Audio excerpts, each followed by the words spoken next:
Okay. I'll start with Vanessa. You play Mary, and your character, the Bible doesn't say that much about Mary, and most of the biblical stuff, aside from the Nativity, was covered in your first episode back in season 1. Correct. But they've kept you on. You're still in the show. You're still coming back to walk around with the Jesus group, and he comes and visits you. And so you're still in the story, and now you're entering into scenes and territory. You're entering into territory where there's a lot more imagination, and I guess what I'm getting at is how your character plays a big part in humanizing Jesus, because you are the mother and he's your son. And how do you see your role in the show as one who helps to humanize Jesus, sort of beyond what the Gospels spell out for us? Well, I think it's a very unique relationship, and also very universal. You know, we can all understand someone that needs to talk to their mom or their dad, maybe, just to kind of really open their hearts and say, look, I'm going through this. Maybe not necessarily for advice, just to unload and know that you're doing that in a safe place with someone that loves you eternally.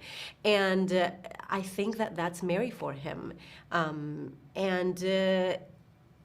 One of the things that has maybe it's a little different this season is that he's also taking care of me. You know, we see her taking care of him in that scene in the campfire. You know, when he comes back exhausted and bloody, and there's a scene in this season where, you know, he is as much aware of what lies ahead for her as he is aware of his own journey. And he knows it's tough. And it's tough for a mom. It would be for any mom. But, you know, he wants to, you know, maybe give her a chance to say, like, what would you like to do? And maybe not, would you like to be a part of this? You know, in so many words. And she says yes again, because that's who she is. And she'll be there till the end even if it breaks her heart in a million pieces. Yeah. The hair washing scene is really, really interesting. The way Mary says things like, "You got your strong hands from me," you know, the sense that she contributed something to Jesus' genetic makeup almost, or you know. Of course. and you even talk about changing his diapers, and so just to sort of like really keep the relationship grounded and human like that.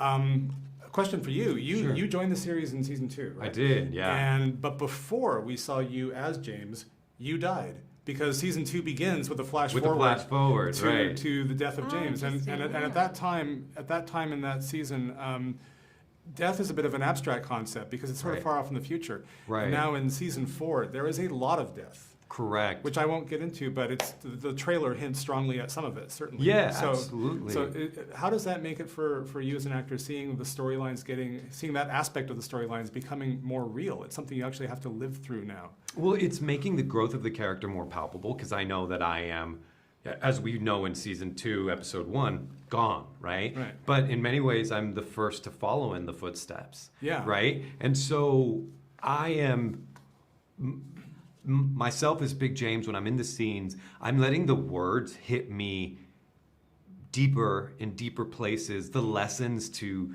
humble me, because I think that in order to achieve the same footsteps, I kind of have to go through a similar process.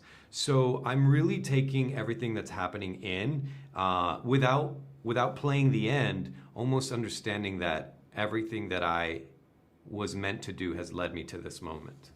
You know? Okay. Yeah.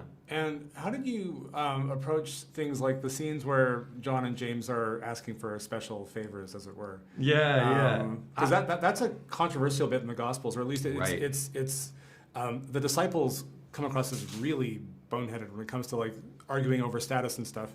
Yeah. Well, it's not the first time. You even see it in the Gospels with trying to beat on the Samaritans or fight them back. I think that for me, I took that the greatest lesson that I walked away with in season 4 is that our strengths can be over exaggerated and actually hurt us.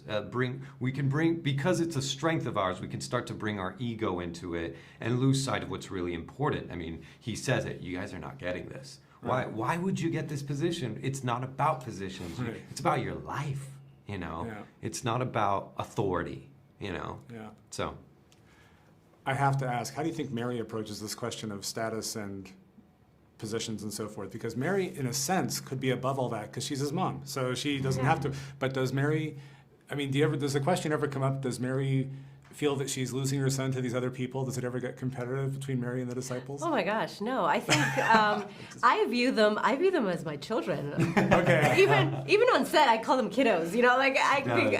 it's not like I'm much older than them, but you know, there's a sense I feel like she really embraces them as my kids' friends. You know, like I will feed you and I will take care of Okay. you and I will welcome you in my home. You know, that sense. I feel like that's how he views it, and that she can and they can learn a thing or two from her, Right. because she has been on this journey for longer than they have. Absolutely.